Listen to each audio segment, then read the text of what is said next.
Hi friends, હું advocate Jaysukh બેલડિયા. તો આજે આપણે જાણવાના છીએ યુનિફોર્મ સિવિલ કોડ યુસીસી એટલે શું, યુસીસી નો કાયદો શા માટે લાવવામાં આવ્યો અને યુસીસી લાવવાથી શું શું બેનિફિટ થઈ શકે.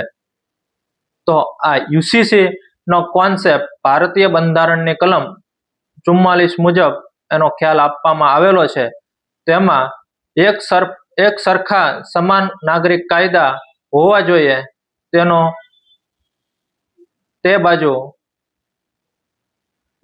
વિશ્લેષણ આપવામાં આવેલું છે. તો આ યુસીસી નો કોન્સેપ્ટ 1950 થી ચાલી આવેલો છે, પરંતુ તે મુજબના કાયદા યાને કે આ યુસીસી નો કાયદો 2024 લાગુ પાડવામાં આવ્યો. તો આ યુસીસી કયા કયા વિષયો ઉપર લાગુ પડે તો તે આપણે જોઈએ. યુસીસી મીન્સ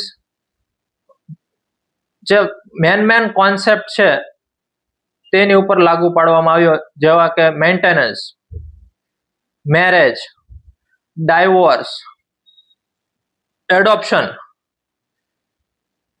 કે ઇનહેરિટન્સ વારસા અધિકાર, તેમજ લિવ ઇન રિલેશનશિપ જેવા મહત્વના કોન્સેપ્ટ ઉપર આ એક કાયદો તાત્કાલિક ધોરણે લાવવામાં આવ્યો, જેમાં તમામ લોકોને સમાન રક્ષણ મળી રહે. જેમાં શેડ્યુલ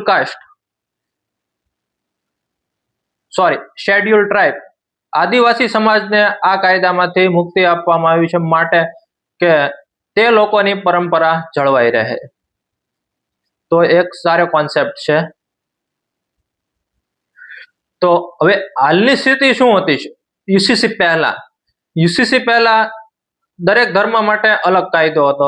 ધારો કે હિન્દુ માટે હિન્દુ મેરેજ એક્ટ હતો, મુસ્લિમ માટે હતો કે મુસ્લિમનો પર્સનલ લો હતો, ખ્રિસ્તીઓ માટે પણ એનો અલગ કાયદો હતો. તો એટલે દરેક ધર્મ માટે અલગ અલગ કાયદા અને તેના નિયમો છે.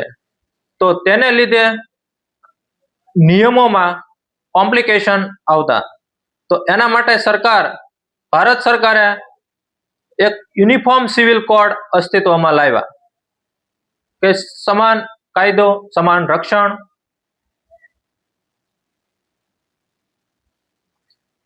તો યુસીસી કેમ આવ્યા? બધાને ઇક્વાલિટી, સમાન રક્ષણ,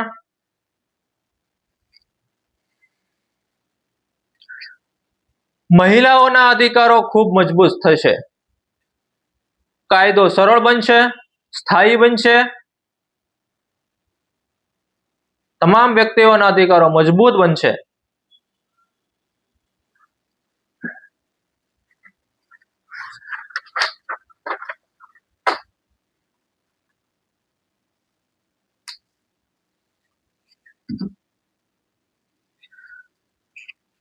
તો આ યુસીસી નો વિરોધ કેમ થાય છે? તો યુસીસી નો વિરોધ એટલા માટે થાય છે કે અલગ અલગ ધર્મની પરંપરાઓ ખતમ થઈ જવાની ભીતિ એ લોકોને લાગી રહી છે, રાજકીય મુદ્દો બની જાય.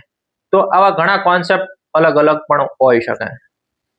તો હાલની તારીખે સૌપ્રથમ ઉત્તરાખંડ રાજ્યએ યુનિફોર્મ સિવિલ કોડ લાગુ પાડ્યો.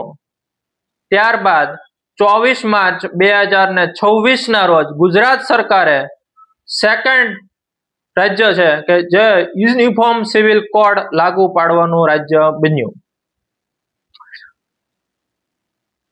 બંધારણની કલમ 44 મુજબ ડાયરેક્ટિવ પ્રિન્સિપલ મુજબ સમાન હક્કો અને રક્ષણની ચર્ચા કરવામાં આવેલી